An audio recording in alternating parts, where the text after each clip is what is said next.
driven to become an athlete by her father as they struggle with grief. That's the short answer. That's the short answer. So her name is Gopi, correct? Yeah, and I kind of say Gopi. Gopi, okay. And she's 11. She's 11. And she is the narrator of the book in the first person. And it is a retrospective first person. Yeah, so she's looking back at this time in her childhood. Yeah. She is. Okay. I was wondering from what distance, like I felt, because there is such a keen child's eye in this book, like just a clarity of memory, I guess, the way that it's rendered. It really feels like she can see and feel and remember these moments so vividly. And I think of myself now at age 47. I'm like, I can't remember anything. Like, well, who is this person remembering her childhood so vividly? Do you have a sense of the distance between her childhood and when she's remembering this? Like, did that even factor into it? Yeah, I probably saw her as a youngish adult, so maybe 30, something like that. Okay. So yeah, still a few marbles left, like a few memories left. Why don't we have you read, just to kind of give listeners a taste? You're going to read from the very beginning of the book, where you bring people into the story. You introduce Gopi and her narration. Yeah. Okay. I don't know if you have ever stood in the middle of a squash court on the tee and listened to what's going on next door. What I'm thinking of is the sound from the next court of a ball hit clean and hard. It's a quick, low pistol shot of a sound with a close echo. The echo, which is the ball striking the wall of the court, is louder than the shot itself. This is what I hear when I remember the year after our mother died and our father had us practicing at Western Lane 2, 3, 4 hours a day. It must have been an evening session after school the first time I noticed it. My legs were so tired I didn't know if I could keep going, and I was just standing on the tee with my racket head down, looking at the side wall that was smudged with the washed out marks from all the balls that had skimmed its surface. I was supposed to serve, and my father would return with a drive, and I would volley, and my father would drive, and I would volley, aiming always for the red service line on the front wall. My father was standing far back, waiting. I knew from his silence that he wasn't going to move first, and all I could do was serve and volley or disappoint him. The smudges on the wall blurred one into the other, and I thought that surely I would fall. That was when it started up. A steady, melancholy rhythm from the other court, the shot and its echo over and over again, like some sort of deliverance. I could tell it was one person conducting a drill, and I knew who it was. I stood there, listening, and the sound poured into me, into my nerves and bones, and it was with a feeling of having been rescued that I raised my racket and served. Lovely. And a great illustration of how well you bring the reader into this place, a place that I think is foreign to most readers, a squash court. Most people, squash is not a mainstream sport. I have some familiarity with it. I had a friend who played squash, but it's one of those things. Like, you either play it or you have like one friend who plays, at least in where I grew up or whatever. So it's a credit to you that I was never lost. I mean, it's a racket sport. I played tennis when I was a kid, so I did have some familiarity with racket sports. And on that level, I think I could understand it maybe a little bit more easily. But I think somebody who's never picked up a racket in their life could read this book and follow along. That's not a simple task. Did you struggle with that, to write that and to make sure? I have to believe that you were thinking of that reader, somebody who is not familiar with squash, and how to keep them oriented, right? Yeah, it's probably not one of the things I really struggled with. I think I was just able to stay in that the physical space the court and the physical of movement. It felt quite natural to me to write that. Yeah. I have to believe you played squash as a child. No. So I'm not a competitive person, and as a child I was extremely uncoordinated, so I didn't do sports at all. I didn't play squash until very late teens, and not properly until my 20s and 30s. But I did always like the squash court, and I kind of felt at ease in the squash court. And I took lessons. So wait, you did take lessons. Did you grow up going, even though you weren't playing as a kid? Did you have somebody in your family who played? Did you have like an introduction to it, or you this is something you came to as an adult? Yeah, I came to as an adult. I think this is the first time I've thought of this, actually. My sister played really, like, she probably only played 2 or 3 times, I think, but I just remember going with her. I don't think I even went inside at that point to the court. So me and my brother basically went and dropped her off by walking her there. But yeah, apart from that, no. Wow. Okay. Well, even more impressive, because I think the rules of the game, you obviously have to have a certain mastery of to write about it. And then a squash court, I can understand the physical space of it being somewhat easy to write about because it is a confined space. It's not super complicated. It's like you're in a box essentially, right? Yeah. But the motion, the strategy, the mental aspects of the game, describing all of that stuff felt so vivid and real and lived in. Did you talk to squash players? I want to say in the acknowledgments, you thank one of the famous squash players that you talk about in the book. Did this person help you refine those sections, or did you have somebody? No. So in terms of the more famous squash players, it's their books. It's having read their books that really helped me. And there was, I think I mentioned a few, but a couple in particular. So Jahangir Khan is the player who's kind of, I think, widely considered the greatest player in the history of the sport. And he, the father in the story, is quite obsessed with him. And he wrote a book, which I think I do reference in the book as well. With his coach. So, and that's I wish I had it with me to show you, because it's one of those books that has got it's got pictures and like red arrows and where to hit the ball and all of that, but also kind of commentaries on the game and almost like a memoir of his life as well. And then the other one is Murder in the Squash Court by Jonah Barrington, who is also a great player, who started playing quite late, and I think he's initially was playing tennis or badminton or a different sport, and his book is phenomenal. Wait, it's called Murder in the Squash Court? Is it about a murder? No, I mean it's an instructional kind of manual, or more about kind of how to win at squash. What are the kind of attributes, and he talks about a lot of the players as well in that book. Okay. Well, yeah. I believed every line in the squash court scenes, and came away from this book believing that you were a competitive champion squash player. Credit to you.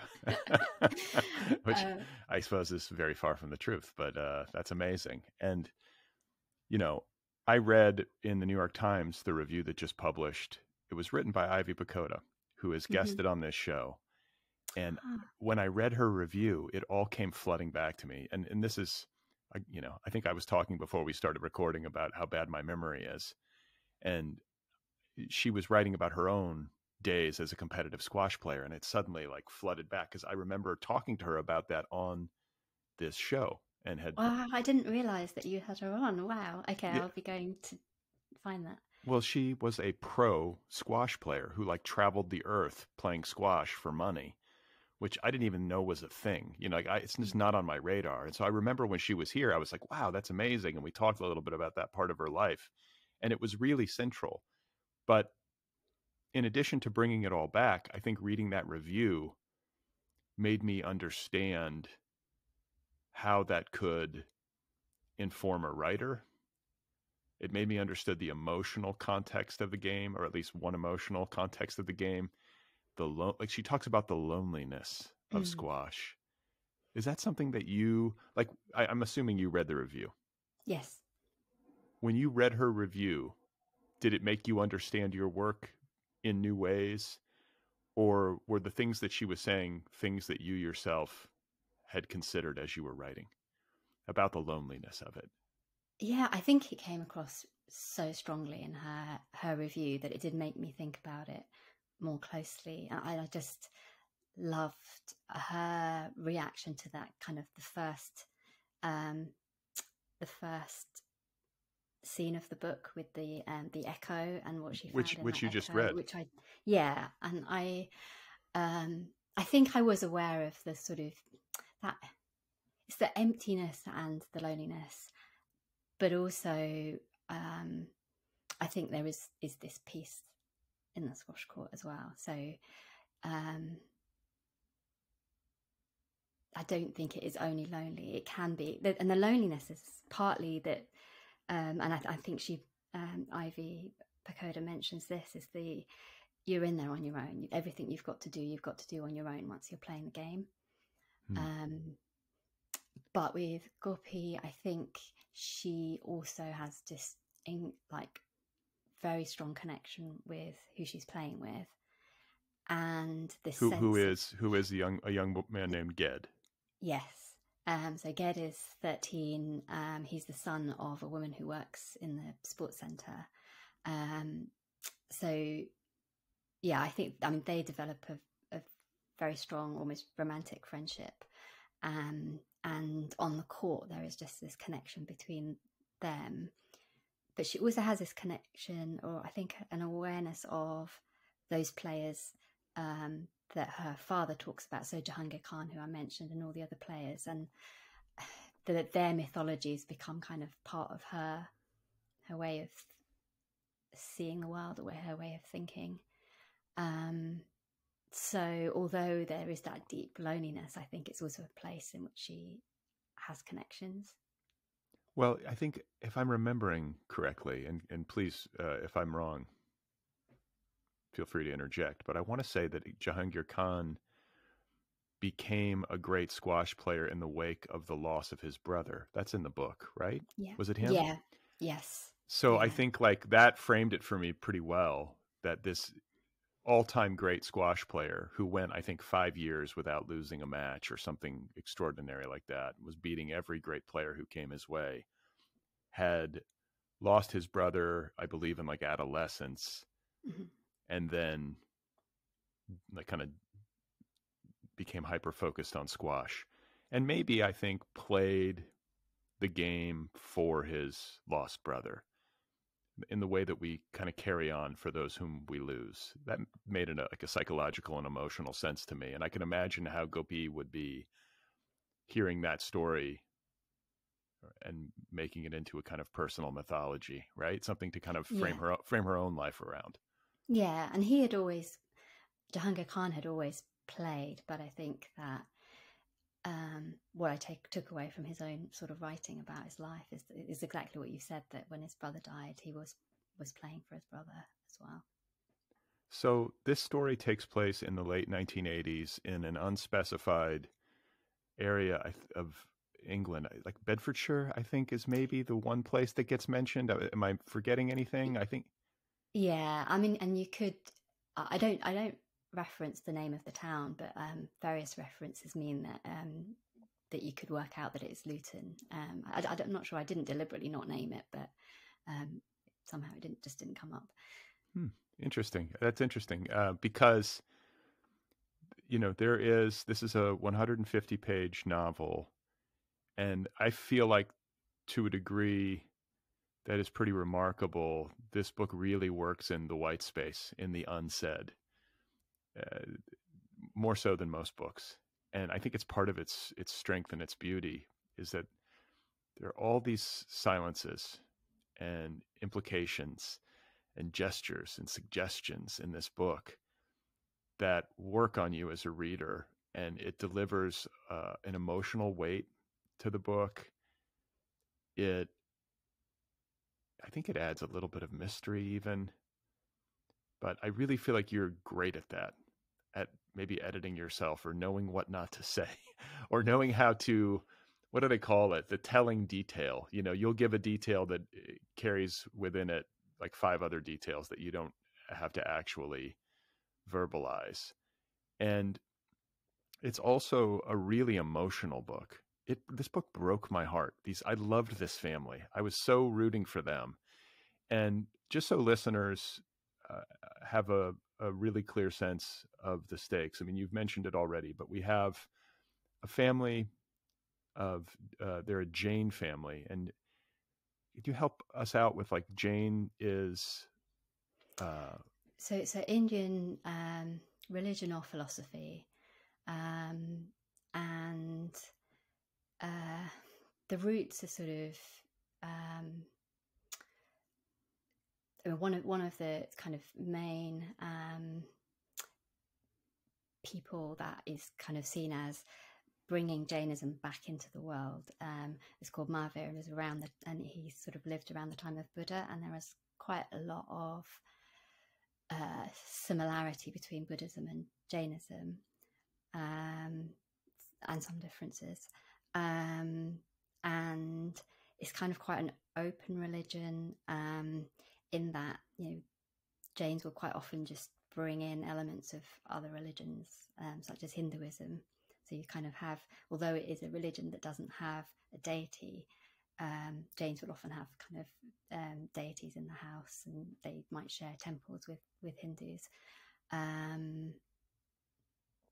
Its main kind of principle, I guess, is non-violence.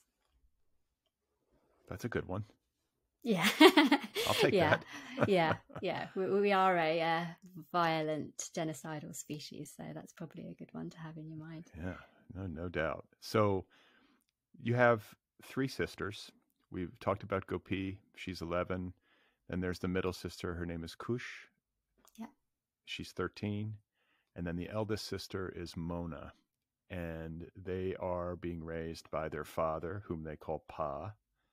And their mother has passed away. And we never meet the mother except in memory, and really only fleetingly. You know, bits and pieces of the mother exist in the book through Gopi's memories and conversations or things her sisters might say. But there is this kind of cloud of grief. How do you put it? You know, like the loss of their mother is relatively recent, as I understand it, as the book is unfolding. And it broke my heart reading it, because it seems so accurate in its depictions of how human beings handle grief individually, the conversations around it, the way that the sisters each handle it differently. I have some experience with this. A friend of mine lost a parent when I was a kid, and there were 4 brothers. And I remember how much the eldest brother took on a kind of paternal role in the family, even though he was in 8th grade. You know what I'm saying? So it's like there's something heartbreaking about that. It was heartbreaking then, you know, but to read this and to see the way that you captured that felt really spot on. And actually, I'm going to actually read a section of your book to you, because I think it was so great, the way that you drew Mona, the eldest sister. You say, Mona sat in front of the dressing table mirror for long stretches of time. She developed a placid expression which made her look older. When at last we returned to Western Lane, which is where the squash courts are, I'm interjecting, she seemed to commit herself to a new relationship with Pa and us. She began to manage everything in the house, but she sought Pa's opinions on things and listened to what he said. She served me extra dal and rice and took less for herself. She asked me if I had changed out of my damp clothes after training, and she asked Kush about her homework. She was attentive to us, even kind. sometimes we could feel the strain in her, the mental and physical burden of being something she was not. Ugh, that crushes me. I mean, it's like an obvious question, but like, are you drawing on personal experience with grief? Like, it feels so lived in. I guess with the squash thing, you don't play squash, so maybe you don't have any personal experience and you just work from I do. imagination. I mean, with the squash, I did play squash for a long, long time, but not as a child. So I took Okay. lessons, yeah. But with mother, my mum passed away when I was in my early 20s, so not as a child. So that's my experience with actual grief. Okay. And how did I'm curious to know, like, I guess it's just intuition, your awareness of people and reading a lot and everything, that you were able to draw these kinds of dynamics so well. Like, could you just talk about that? Like each sister, like kind of defining each sister's role in the family, their relationship to their father, the way that a family reacts to grief. Everybody's kind of on their own, even though they're together, right? Yeah, they're so close and are a collective. I mean, I've said this before, but they exist in their own world as well, and that kind of puts them at odds at times.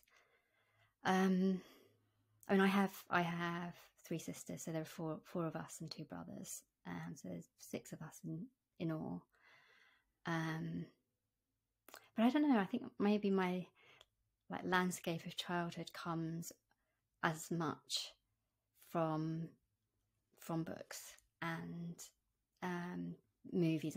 From my childhood, I couldn't really say which movies I would have watched then, but I definitely I liked books with siblings.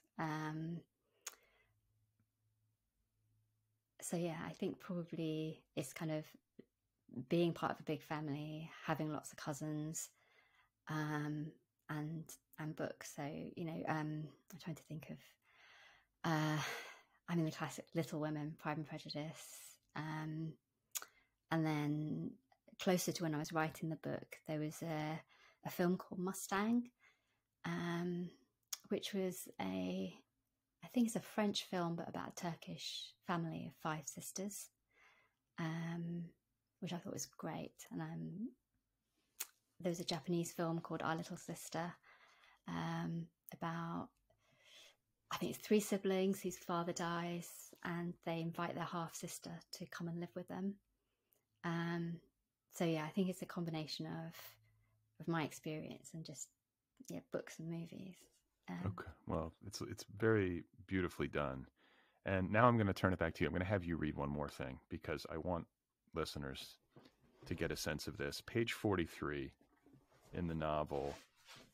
And what you're doing is talking about the sisters going to what is called Gujarati class. I don't know what that is like exactly, but maybe you can give people an idea of just the setup.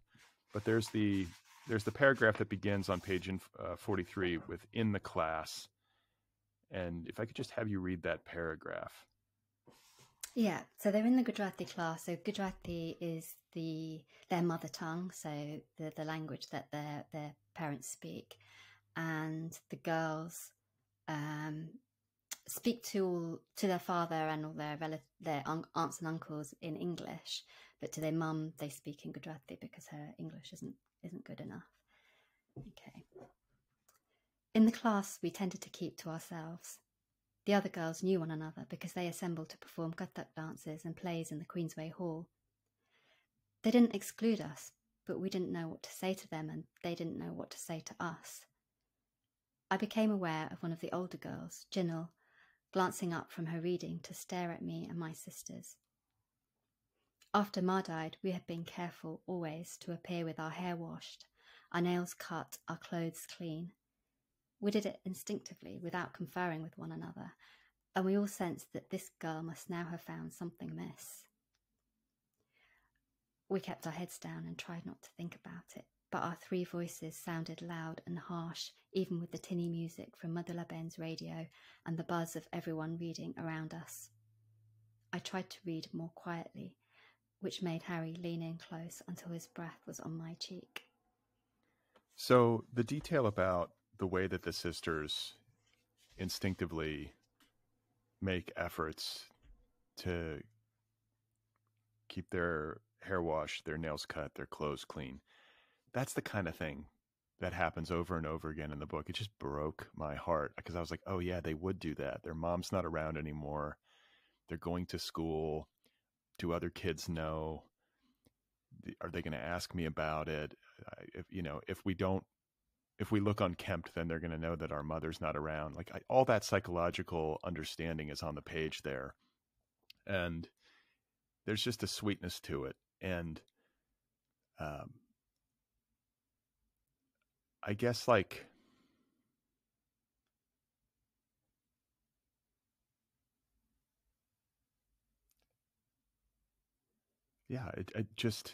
really affected me. I don't know. Maybe it's because of this. I mean, one of my best friends, this happened to when we were kids, and I kind of relived it a little bit through these sisters. And I really admire the detail work that you're doing here. And another thing about this book that you're depicting, without really making it super explicit, or there's not much commentary about it in the narration or in the exchanges between family members, but this does feel like a book that is about the immigrant experience. No? Yeah, someone else asked me this actually, and I think it is there because I have set it in this family who are Gujarati Jains, and so that experience has come in, that has come into the book. But it wasn't what I had intended. I wasn't consciously thinking about the immigrant experience when I was, writing my first drafts. I was just following this family, but all of that, I think I kind of feel my way through the writing, and I think that anything that I'm interested in just comes in. So I think it is definitely in there, and there is these questions of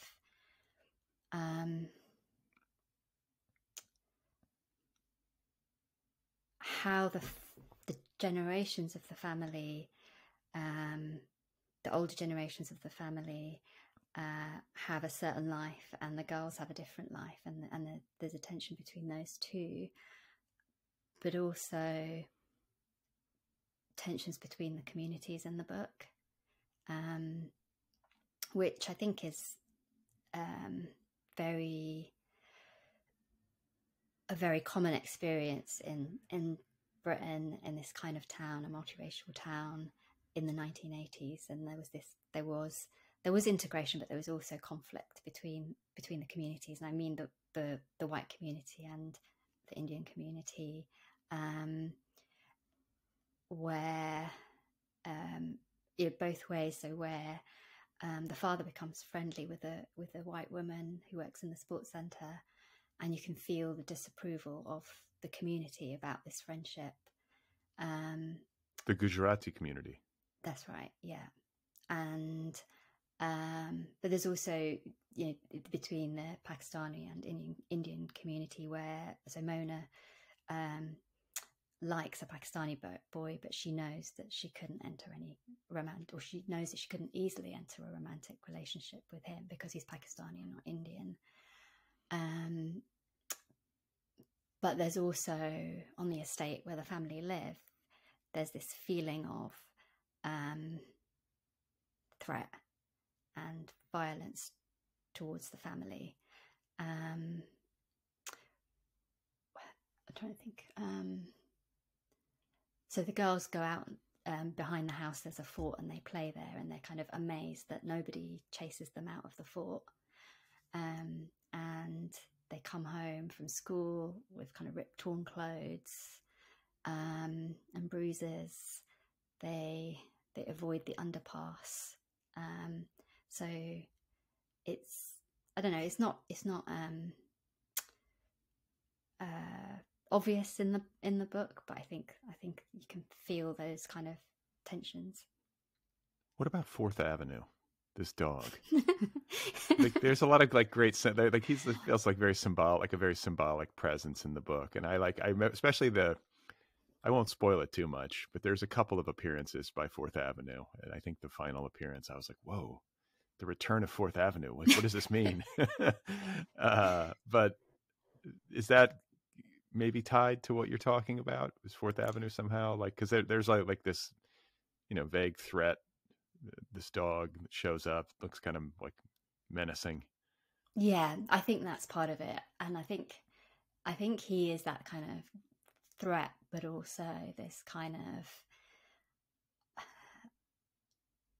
I don't know, sometimes it's analysing your own book too much can feel a bit strange, can't it? Sure. But, this kind of a doorway into a world outside of the girl's experience, so, or a world that is beyond their senses in a way, because he comes in and then strange things start happening. So you just touched on it a little bit, but I'm always curious, like how books begin for writers. How did this book begin for you? Like, what was the entry point? Was it a character's name, the title, a squash court? Yeah, it was the feeling of being inside a squash court with a voice saying there were three of us, and I knew like immediately it was three sisters inside a squash court, and I knew which one was narrating, which one was saying there were three of us. I knew there was a father on the balcony instructing them, and I knew they all felt like this presence of this absent mother. So it was just the feeling of all of that. And that came to you at like the keyboard one day, or were you like? I can't remember. I can't actually remember the place. How long did it take you to write it? So from the time when I had that feeling to when I finished was 3 years. But in that time, there were big gaps, like a year and 6 months, where I wasn't working on this novel. I was working on other stories. It just feels so honed. That's the feeling I have, with a book like this. I've talked endlessly on this show about my love for short novels that fall in like the 45 to 65,000 word range, and ones that feel like there's just no wasted motion. This is like a perfect example of that kind of book. And I think whenever I read one, or when I read this book, I was like, wow. In my imagination, I was like, Chetna has been working on this book for 20 years. And she whittled it down to these 150 perfect pages. Like, that's how it felt reading it. So I'm doubly impressed that it took you significantly less time than 2 decades. The 3 years isn't a short time, but I actually now that I'm thinking about the next thing, 3 years seems like a really short time. Yeah. But I think that time when I wasn't writing Western Lane was really good, because I think I must have been thinking about it subconsciously or unconsciously, whatever the right word is. And forgive me, I want to interrupt. Like, when you went away, you wrote something and then went away for a while, like for a long time. I wrote a short story, and what remains from the short story is the family and the fact the mother is gone, the squash, and a less developed version of the voice. But the story is quite different. I mean, I don't think the short story that I wrote I don't think it was really a short story. It was a piece of prose. So I came back to it a year later because I showed it to a writer who was working with me as a mentor, and he said, "Do you actually have a novel on your hands here?" And so that's why I started thinking about it as a novel. May I ask who this mentor is? Yes. So in 2018, I think it was, I attended a writing workshop run by The Stinging Fly, which is a journal in Dublin, and it was a 1-week course, and the teacher there was Tom Morris, who's an editor at The Stinging Fly and a brilliant writer. And so I asked him if he would work with me on my stories, and a few months later we started working together. Wow. Okay. And you said that when you came back to the work, to this piece of prose after a significant time away, that you picked up from there and then developed the voice of Gopi further.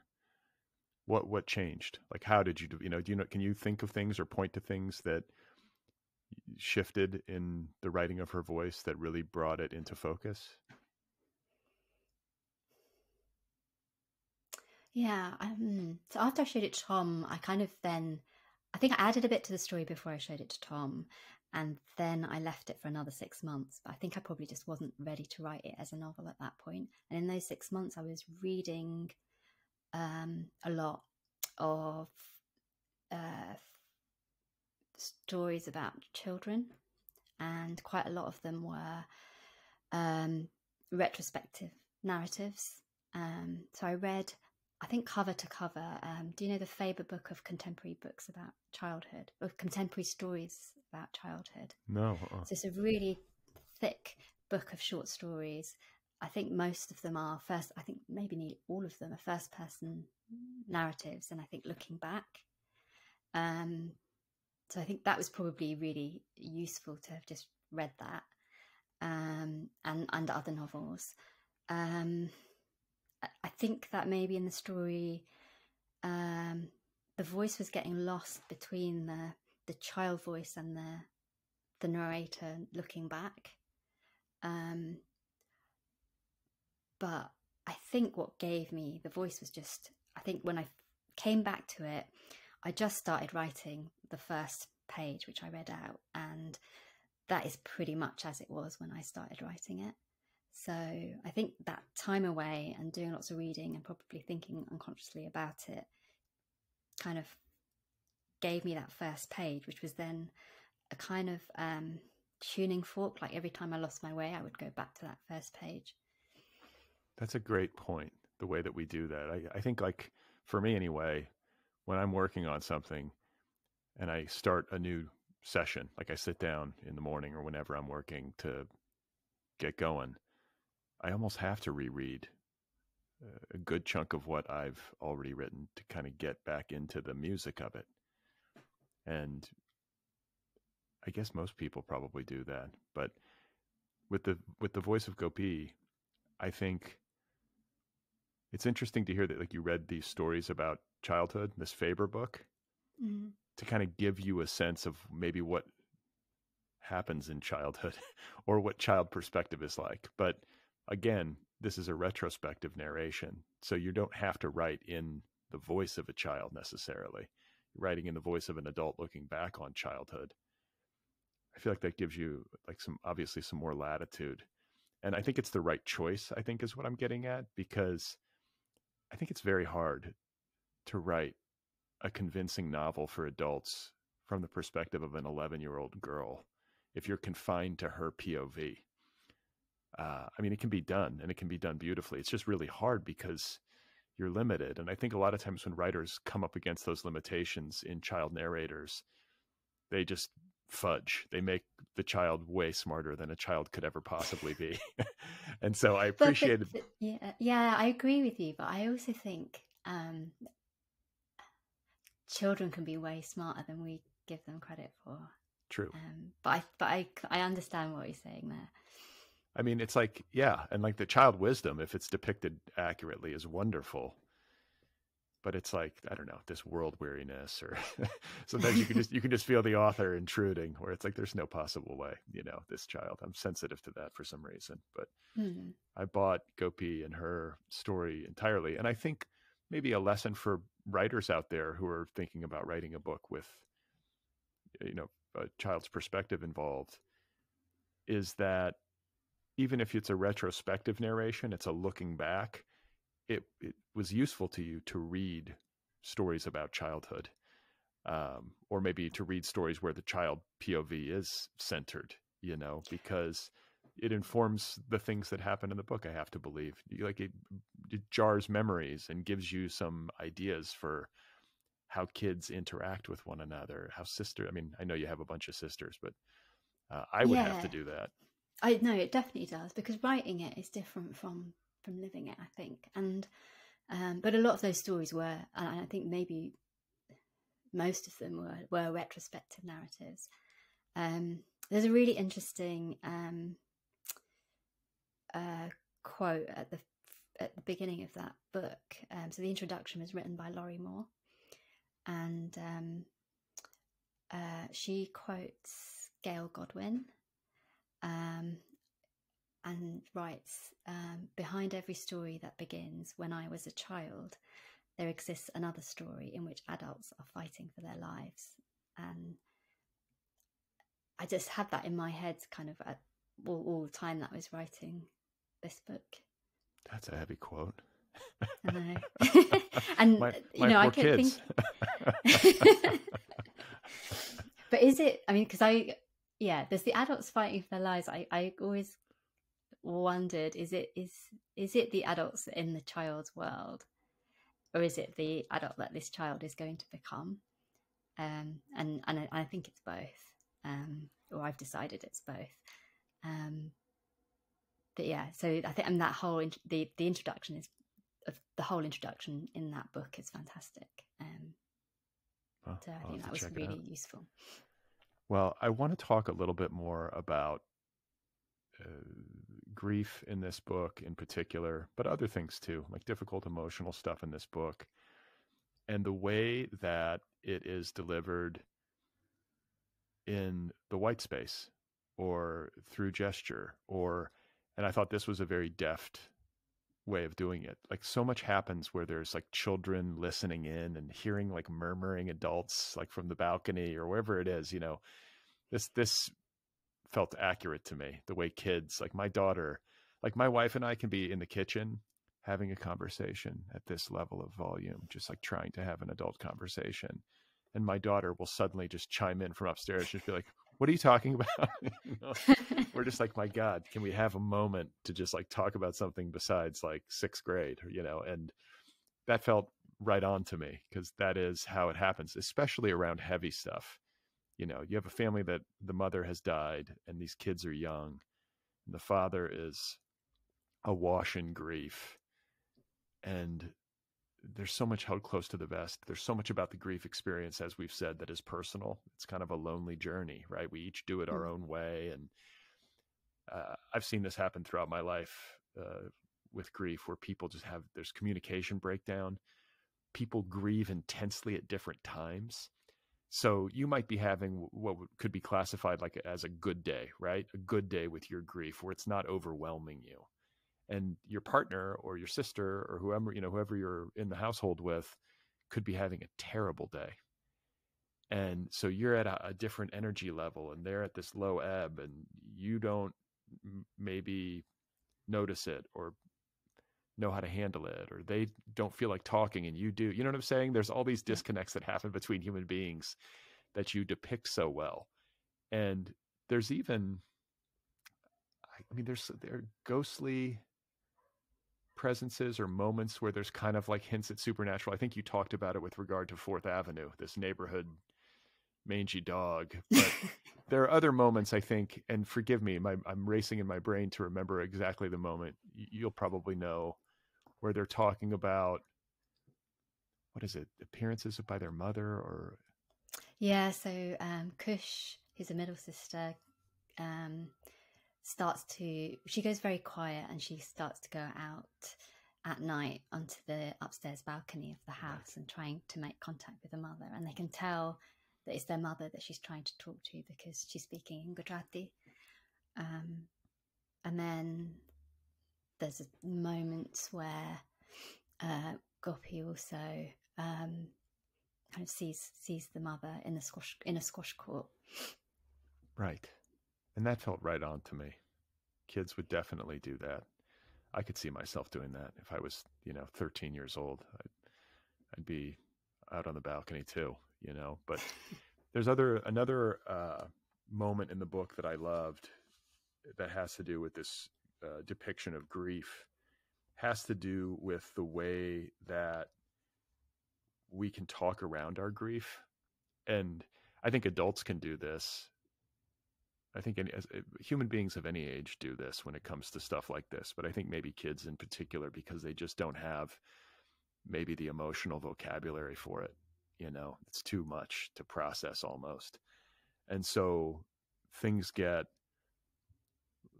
like redirected. And there's a section of the book where she's holding Ged's hand, and she was talking about learning about the Oregon Trail in school and the brutalization, the genocide of Native Americans in the United States, and how black elk was the saddest. And all of this is a proxy for her own grief. She's like feeling all these things about this lesson that she's learning about Native American genocide. And again, I was just like, yeah, that's exactly right. That's exactly how we do it, especially as children. And it's so heartbreaking because she doesn't have the language to say how sad she is. And so she uses this situation as a kind of proxy for her own grief. Did you have a particularly strong reaction as a child to the stories of Black Elk? Have you ever read Black Elk Speaks? I remember reading that book years ago. And I read Bury My Heart at Wounded Knee, which is really interesting. I was quite obsessed with that whole thing, and we actually did play the Oregon Trail computer game at school. Okay. But yeah, I think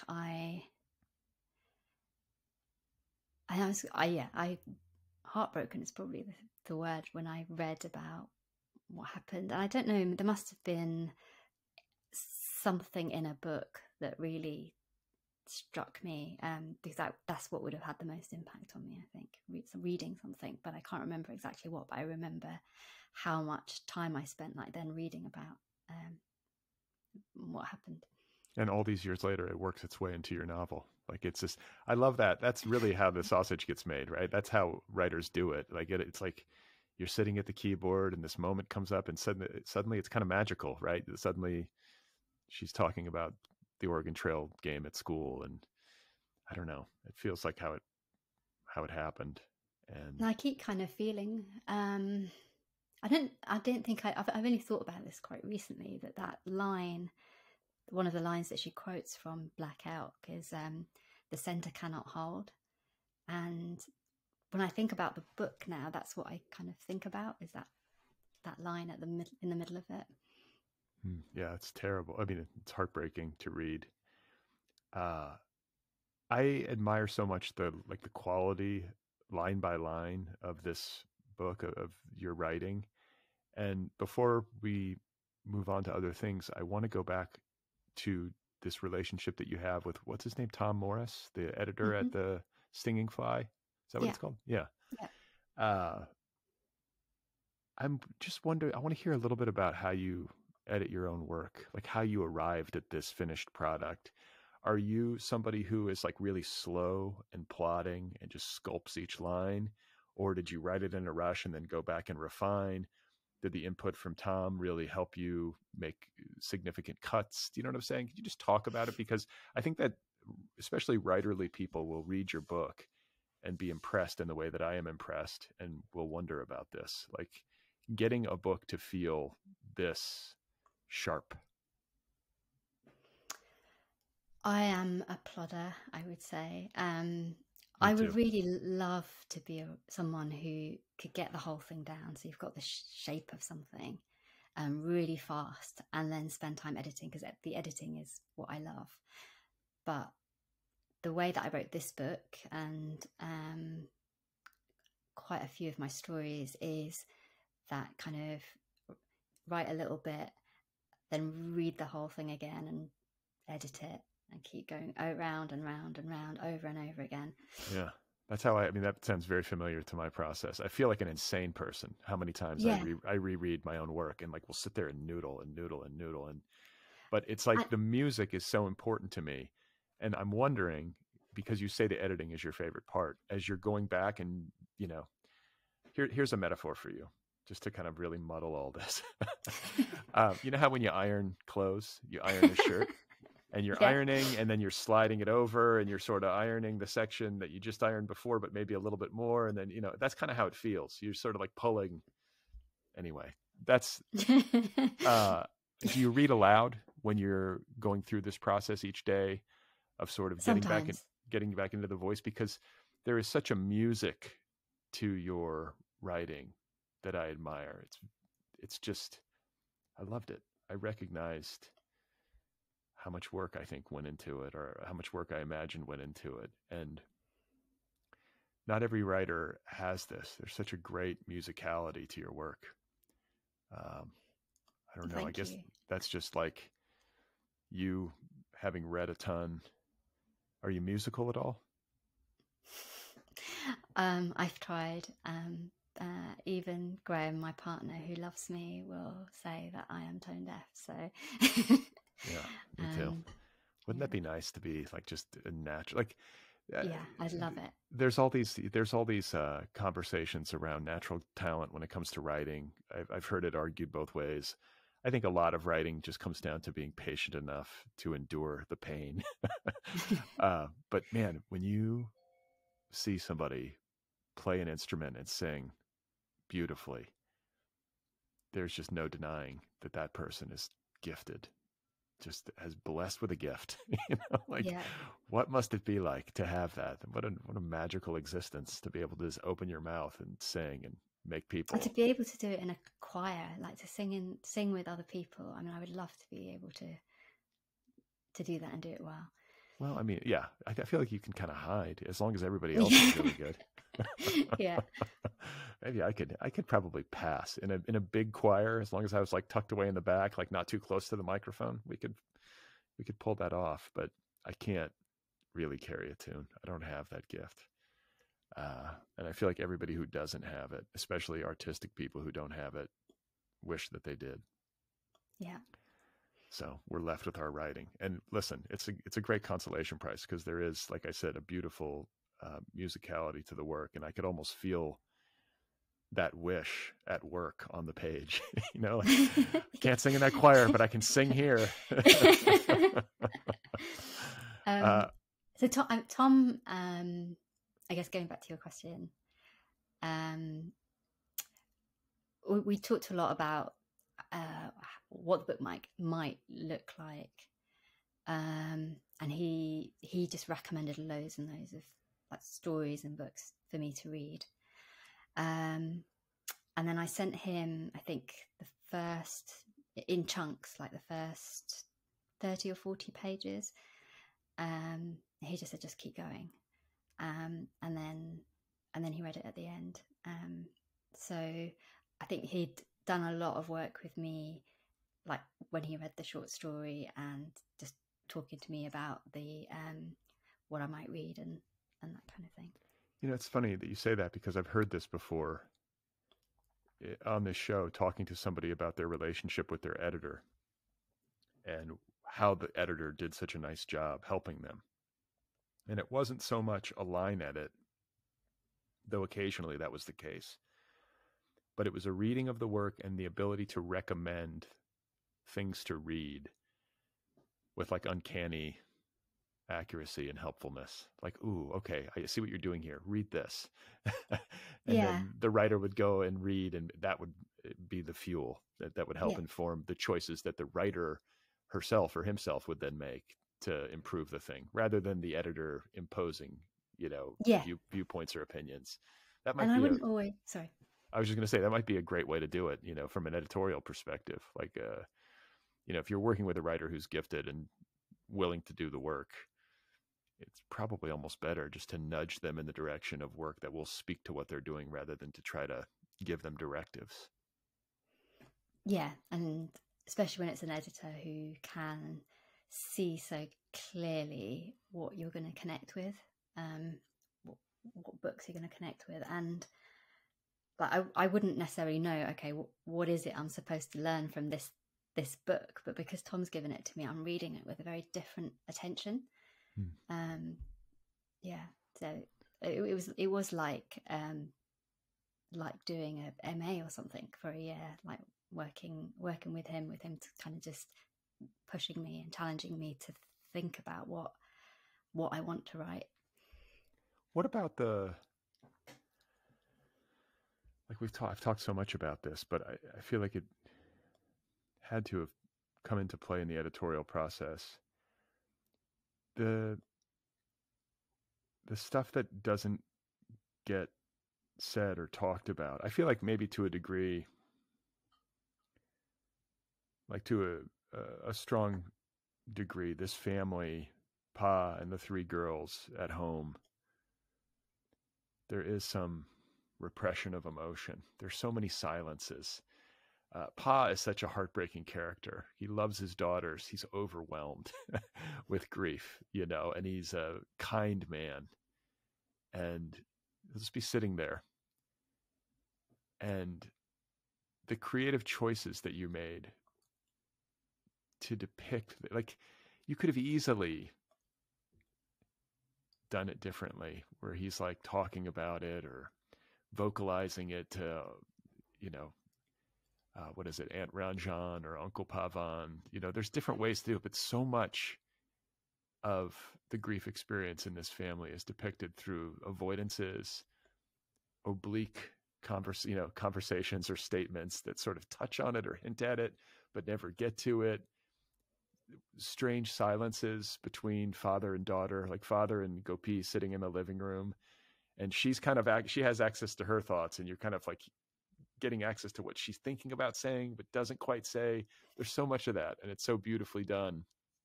I'm thinking about it in comparison to my family.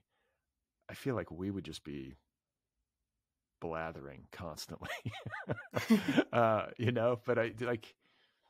I don't know. Did you grow up in a family where people were quiet this way, or maybe didn't get demonstratively emotional a lot? Yeah, I'd say my family are pretty quiet. Joyful very often, but generally quiet. Wow. What must that be like? How lovely. But see, this is the thing about it, is that when it comes to grief or difficult stuff, I think that the knee-jerk way of thinking about it from like a pop psychology perspective is that it's like, wow, it's better to just let your feelings be known. It's better to talk things out, verbalize them. I don't know if that's always the case. And I think that it can be a virtue sometimes to withhold, especially if you're feeling emotional. I guess what I'm trying to say is that there's a fine line between repression that is actually harmful and over talking, or talking when you're too emotional in a way that might upset others or lead to conflict. Do you know what I'm getting at? Like, it's not a simple, clean cut thing. Yeah. I think the girls probably need more from their father in terms of communication. But he does give them something, and that's the squash, to a big extent, where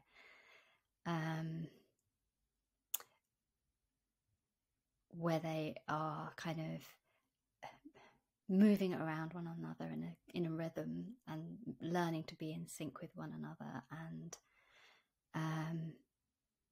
Like, and being physical, like just like exercising as a way of relieving yes. stress and just having something to do. I think as a child, especially with all that kid energy, it's good. It's not a bad choice by Yeah. Pa to have them out exercising and having a kind of discipline in that way.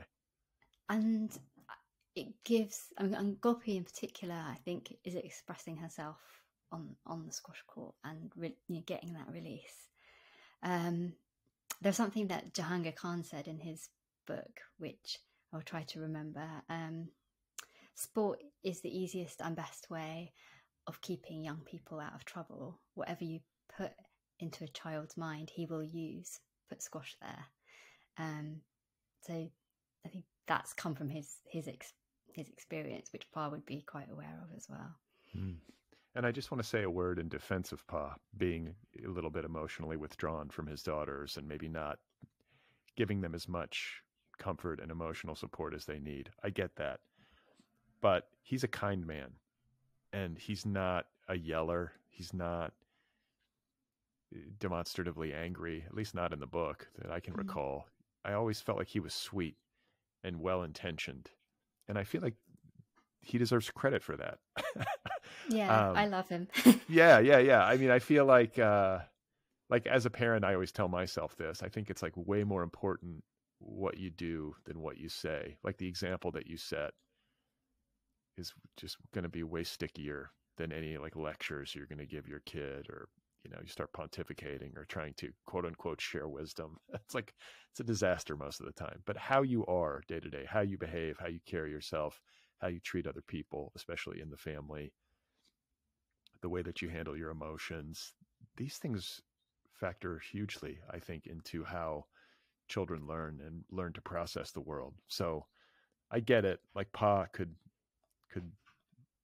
be warmer at times and more helpful, but I think in many of the most important ways, he did okay, especially considering what he was up against.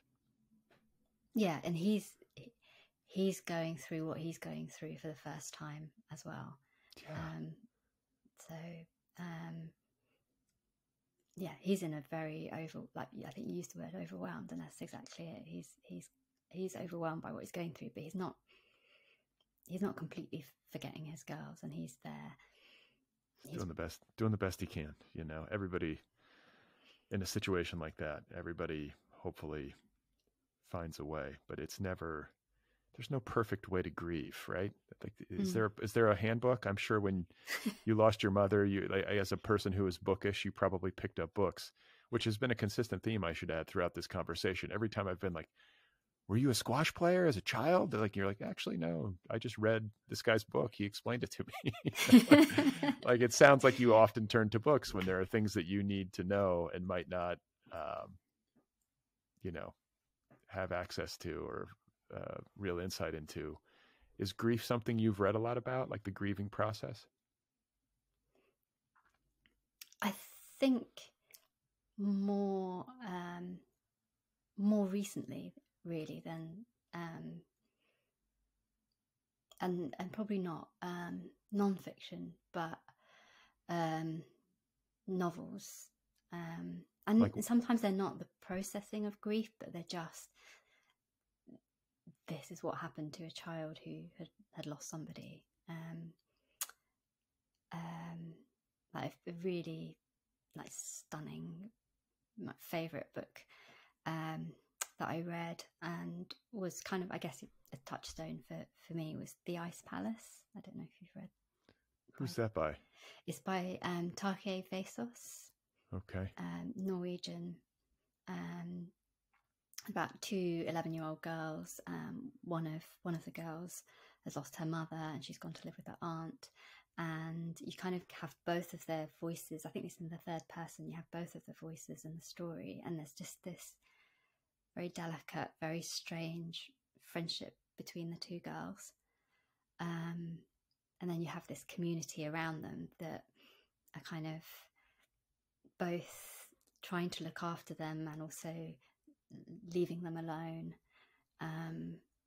It's just a very, very beautiful book. And I think one of the things, I think it's something I do naturally, but I think when I started reading more attentively, I think what Tahir Vesas does in that book is really inhabit the girls' bodies, and that's where you can feel, as a reader, you can feel what they're feeling, because he's right in there. And there's scenes where even now I don't know what is going on, like these amazing scenes where I don't know what is going on with these two girls, but I feel like I understand it.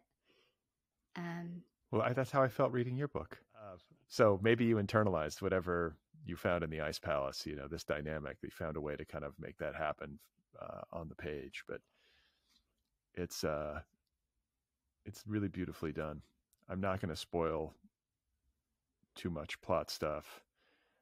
I just let people come find the book and read it. But before I let you go, I want to ask you a little bit about your life. I read that you were born in Kenya. Yeah. So okay. all of my brothers and sisters and I and my mum and dad were born in Kenya. And then came to the UK when? I was one.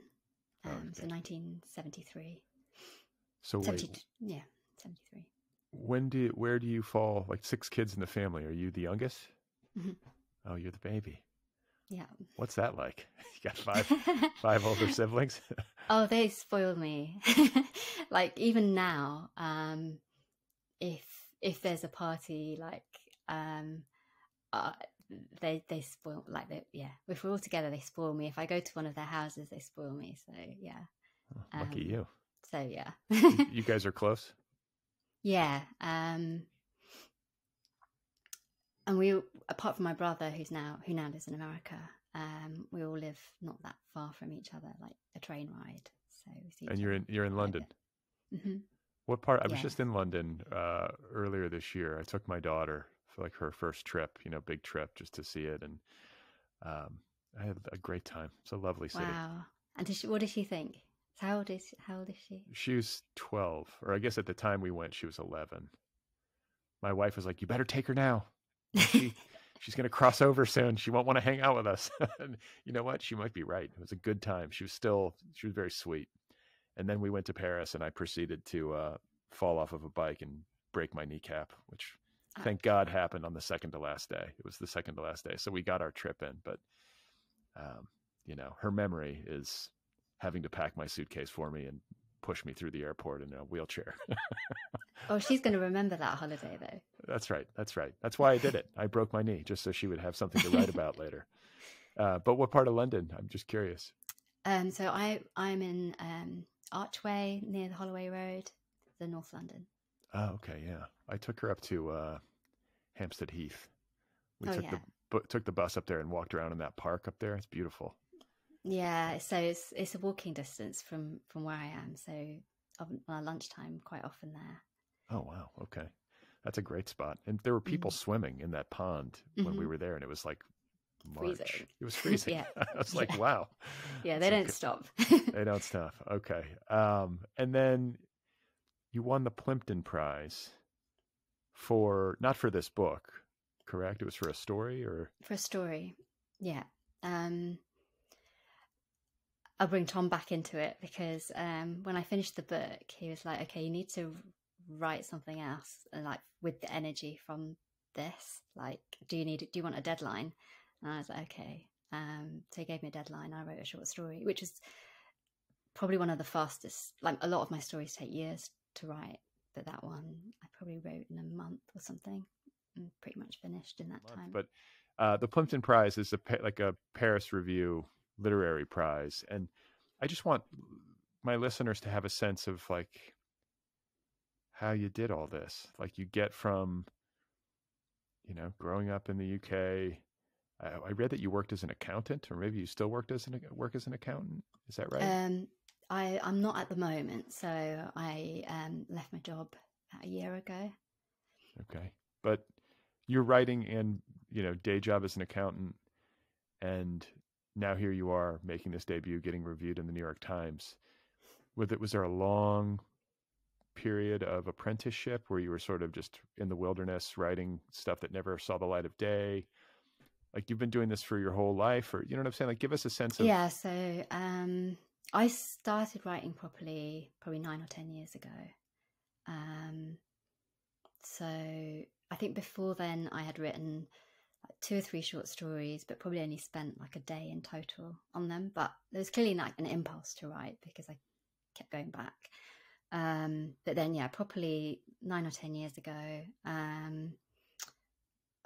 mostly writing short stories. I think there was a novel I tried to write, which didn't go anywhere.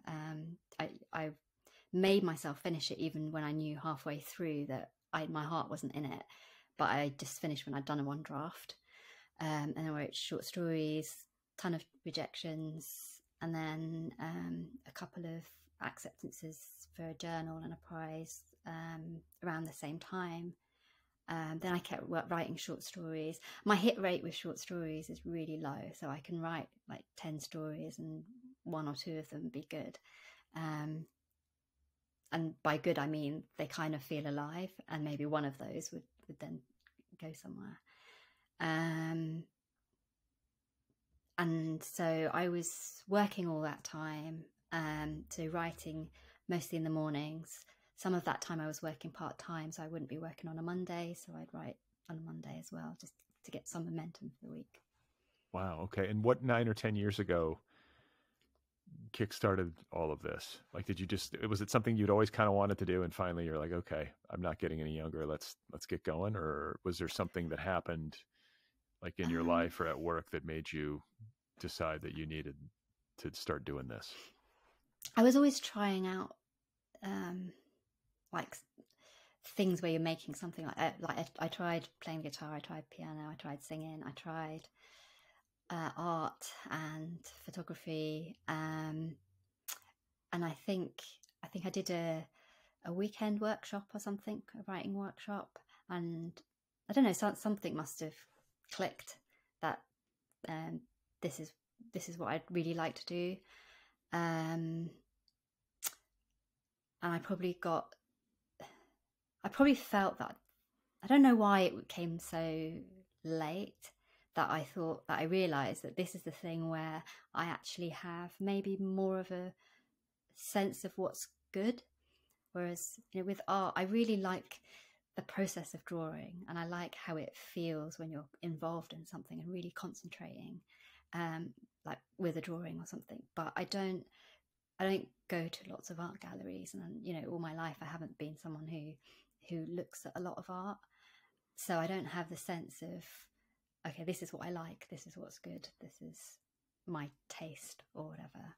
Whereas I've always read, so it's probably natural, and I've always listened to music, but like I said, I'm tone deaf, so I can't. So writing is the thing that I think I had a chance at. And it's also, I mean, it does allow you to kind of synergize these other things. There is a visual aspect to it. There is a musical aspect to it. Yeah. And you have to be a deep reader to write books. And you seem like the kind of person who's always read, right? I mean, going back to childhood. Yeah, always. I mean, I think all of my brothers and sisters read, but we would have in the house like science fiction and fantasy, and I don't know, do you have Mills and Boons over there? I haven't seen it, but we probably do. Kind of the really, really, romance novels that are kind of trashy, detective novels. So a lot of genre fiction is what I kind of grew up on. Was there a writer as you got older that really knocked you out? Like we all have our little personal pantheon of writers, but are there writers that you can point to who are super influential? I don't know, actually. I think it was all of them. It was just like literature and books. I mean, I remember loving the Moomins. Have you ever read the Moomins? I've heard of that. So is that a kid's book? Yeah, by Tove Jansson. Oh, right. Yeah. And but I love her adult fiction as well. I think she's great. Wait, but no, she does the summer. Yeah, the summer book, the winter summer book, the winter book. Okay, yeah, of course, yeah. The Norwegian, is that right, or Swedish? I have a mental block. Yeah, you and me both. But Scandinavian, that's right. Yes, yeah, Scandinavian, and but the Moomin books stand the test of time. I would read them now and think, wow, this is great. And they're books about family. So there is a family of Moomins and Moomin trolls. but honestly, you should read like Moomin Papa at Sea or something. It's just, they're great. Yeah, I need to read those books. I've been recommended those books multiple times before. I just I don't believe, what's the author's name again? Tove Jansson? Yeah. Is she still with us? I want to say she's no longer with us, right?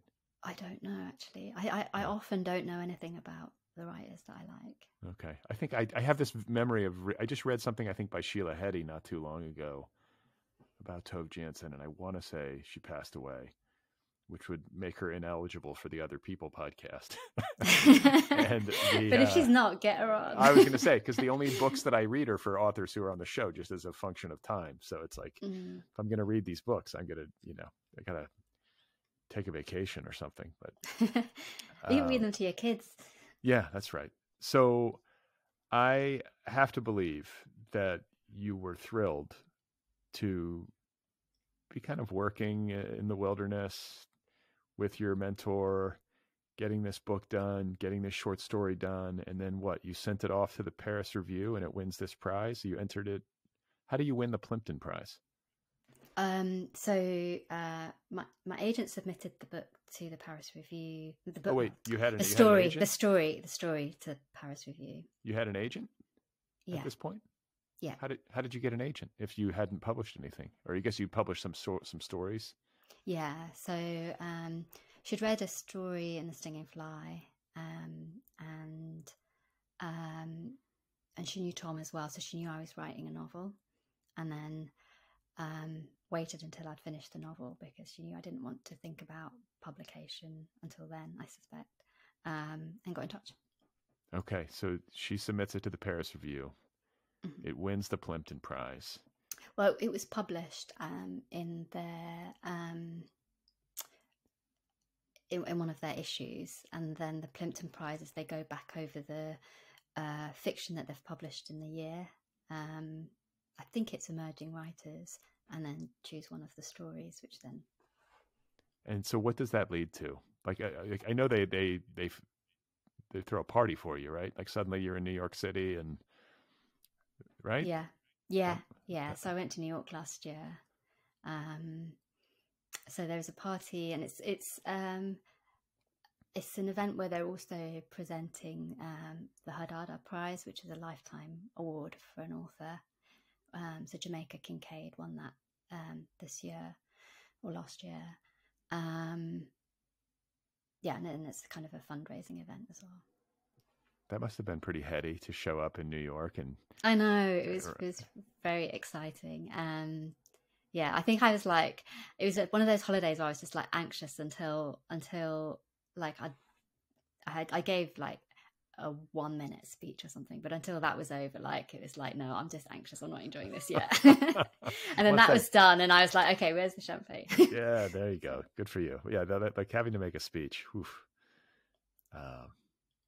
especially for something like that. Like you had to talk about your work. Like, is that what you had to do, or just thank everybody? It was mainly a thank you. Okay. Yeah. And did that lead, once you win this prize, does this lead to publication in North America? Like, where did, like, the Western Lane? Like, no. So my agent had already sold the book in the UK and in North America before the Plimpton Prize. Before the story was published in the Paris Review. And what was the sales process like for Western Lane? Did it go out and immediately get snatched up, or was it a fight? It was relatively quick, I think. Doesn't surprise me. It's an undeniable book. It's a great book. Were you thrilled? Where were you when you found out that it had sold? I think I was in this room, probably. You were in this exact chair that you're sitting in now. I was exactly here, probably doing some accountancy or something. And you get a phone call or an email? It would have been a phone call. Do you remember anything about how you responded? You seem pretty together. Like it's not like you're going to do a dance or something. But I don't know. It's a really difficult thing. I'm trying to,